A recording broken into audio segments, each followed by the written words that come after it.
বাংলাদেশের ক্রিকেট প্রেমীদের মনে এখন দুটি প্রশ্ন ঘুরপাক খাচ্ছে। একটি হচ্ছে লিটন দাসের নেতৃত্বে এ দলটি জিততে পারবে তো, অন্যটি হচ্ছে নাকি আবারও হবে আরও একটি শিক্ষা নেয়ার সিরিজ।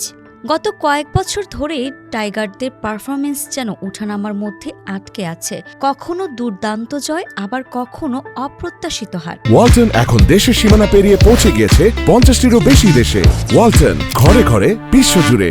বিশেষ করে দেশের বাইরের মাটিতে তো বটে, এখন ঘরের মাঠেও জয় নিশ্চিত নয়। ত্রিদেশীয় বা দ্বিপাক্ষিক সিরিজের শুরুতে বড় বড় আশা দেখা গেলেও সিরিজ শেষে তার রূপ নেয় পরাজয়ে। লিটন দাস নিঃসন্দেহে একজন টেকনিক্যালি সাউন্ড ব্যাটার, তবে তার নেতৃত্বে এখনও অভিজ্ঞতার ঘাটতি রয়ে গেছে। তামিম, সাকিব, মুশফিক, মাহমুদুল্লাহদের পরে লিটনের ওপর যে প্রত্যাশার পাহাড় চাপানো হয়েছে তা পাড়ি দেওয়া সহজ নয়। বর্তমানে যেসব সিরিজ চলছে সেখানে প্রতিপক্ষ একেবারেই সহজ নয়। তরুণরা সুযোগ পাচ্ছে, কিন্তু তাদের কাছ থেকে ধারাবাহিক পারফরমেন্স এখনো অধরা। সিনিয়ররা আছেন, কিন্তু তাদের ফর্ম নিয়ে প্রশ্ন থাকছেই। এই অবস্থায় দলের রূপান্তর ঘটানো বা জয়ের ধারায় ফেরা দুটি চ্যালেঞ্জের বিষয়।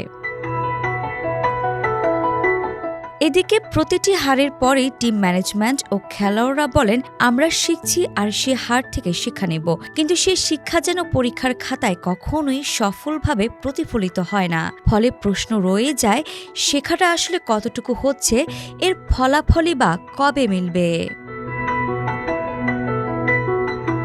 তবে এত সব নেতিবাচকতার মধ্যেও কিছু ইতিবাচক দিক আছে, যেমন দলের কিছু তরুণ খেলোয়াড় তানজিদ তামিম, শেখ মেহেদী, শামীম, রিশাদ হোসেনরা নিজেদের প্রমাণ করার চেষ্টা চালিয়ে যাচ্ছেন। কয়েকটি ম্যাচে দেখা গেছে তাদের আগ্রাসী মনোভাব, যা ভবিষ্যতের জন্য আশা সূচক। যদিও সঠিক কৌশল, পরিকল্পনা এবং সাহসী নেতৃত্ব ছাড়া জয় কখনোই ধরা দেয় না। তাই এখনই সময় কথায় নয় কাজে প্রমাণ করার এবং অপেক্ষার প্রহর গুনার। ভবিষ্যতই তার উত্তর দিবে। আরিফা জাহান, প্রিনয়ন, বিডি আর্কাইভ।